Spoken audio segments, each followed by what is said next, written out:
All right, so for this game, we have essentially a grouping game.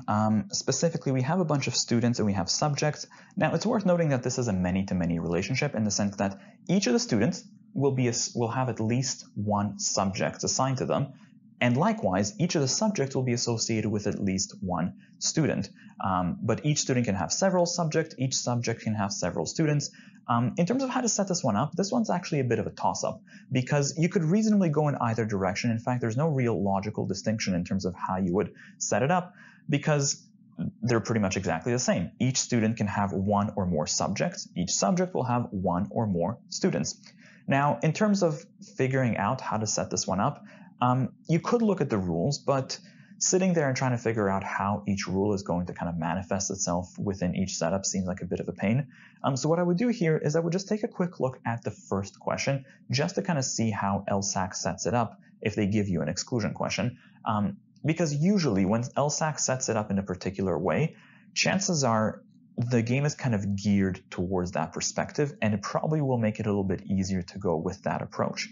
So in this case, you'll notice that for question number 19, they do run the subjects across the top. So we're essentially going to do it accordingly. We're going to set this up based on assigning people to the subjects as opposed to the other way around.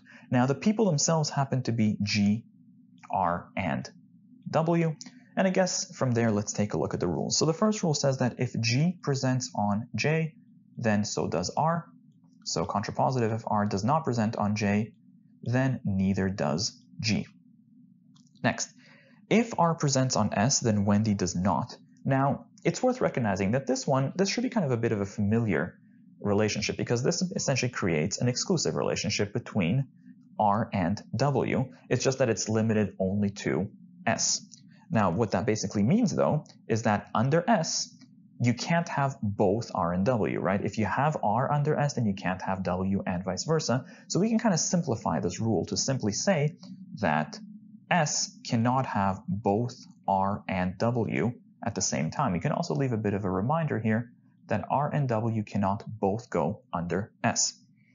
Next, anybody who presents on M must also present on S. So if somebody is in M, then they also have to be in S. We can also leave a bit of a reminder here that essentially everybody under M will have to fall into S. Note, however, that doesn't go the other way around. So if somebody is under S, they don't have to go under M. That said, that we can make a bit of a minor deduction here. Because we said that S can't have both R and W, but if somebody is in M, they'll have to go into S anyways. That means that M also can't have both R and W because then you'll end up with R and W under S. So we can leave kind of a reminder here as well. In fact, we can even add another rule that M also cannot have both R and W there. Now from there, it looks like we have quite a bit of flexibility in the game. So it's worth noting that, if you have a G here, obviously you'll have a J and R here as well, but you don't have to have a G here, right? And you could have an R here without the G, or you could have neither. You could have W under J instead.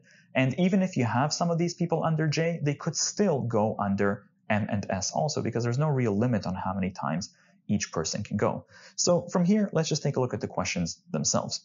So the first question, as usual, is our exclusion question. So we do it by the rules. The first rule was that if you have G under J, then you'll have to have R there. So let's take a look. Answer choice A has G with R there. That's fine. B has G with R there. That's fine. C has R without G. But that's okay because if R is under J, we don't have to have a G there. So C is still viable. Answer choice D has G without R. That certainly does not work. And answer choice E has just W there, which means that we're not triggering the rule, so we're still good.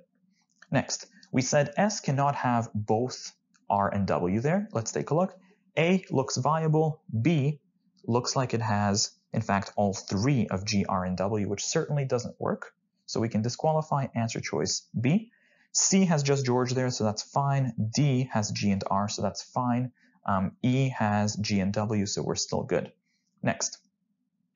The third rule was that if somebody is under Machiavellianism, then they have to go under S as well. So let's take a look. Answer choice A has G under M and under S, so we're fine. Answer choice C has G and W under M, but not under S. So answer choice C would not work. And lastly, answer choice E has R and W under M, but there's no R under S, so we can disqualify E. And that leaves us with answer choice A as the right answer choice for question number 19. Next, question number 20 is a global question, so we're going to leave that one be just for the time being. Let's take a look at question number 21. So we have, if W presents on exactly 2 subjects, well, the thing is, if we currently have to have exactly 2 W's, you'll notice that that creates a very specific kind of situation, because we know that if one of those W's goes under M, then the other W is going to have to show up under S. But the alternative to that, if we don't have a W under M, well, then the only place that those W's can go are in J and S. In other words, no matter what, if we have to have 2 W's at the moment, that means that those 2 W's are going to have to go under, well, one of those 2 W's anyways, is definitely going to go under S. And then the other of the 2 W's can either go under J or M. Just to kind of recap that point, if we have to have 2 W's, well, either we're going to have one of them under M, in which case the other one is under S, or alternatively, we don't have a W under M, but then the 2 W's will have to go into J and S. So no matter what, we have a W under S. So the question itself, well, actually, hang on. Let's see if we can do anything else with this information. So first of all, if we have to have a W under S, we can't have an R here, which means that we can say R is out of the question. But wait a minute. If we can't have an R under S, it's worth noting we can't really have one over here either, because if we put an R under M, then it'll have to be under S. So we can actually say R can't go there, which means the only place that R can go right now is in J. Now, note that just because R is there does not, again, mean that G is there. That doesn't work backwards. At this point, G has almost complete flexibility in terms of where it wants to go. The second W could still either go here or there, so we have some variety. So let's see what we can do. Maybe we have enough information to answer the question. So the question itself asks, which of the following must be true? Answer choice A says G presents on, actually, you'll notice that answer choices A, B, and C all tell us where G goes. And the question is what must be true, except we know nothing about where G goes at the moment, right? So we can't really say that any of them must be true right now. Let's take a look at answer choice D. R presents on J, and there we have it. We definitely know that R has to go under J. So the best answer to question number 21 then becomes answer choice D. Next. Question number 22. If G presents only on J, well, the thing is, if G presents on J but only on J, that means that we cannot have a G either under M or under S. What does that tell us? Well, first of all, if G is under J, we'll definitely have to have an R here. Moreover, if we're not allowed to have a G in either M or S, that means that we're going to have one of R or W, but only really one of R or W, because we said earlier we can't have both R and W in either one. In fact, one of R or W will have to go in M, and that same one is actually going to have to be the one that goes into S. So we can actually say that we're just going to end up with an R or a W and only one of them in M and S. In fact, these two will be the exact same as each other. So the question itself now asks, which of the following could happen? Answer choice A, R presents on both M and S, but not J. Could we have R go on M and S? Well, no. The last part doesn't work because R is definitely on J. So answer choice A gets disqualified.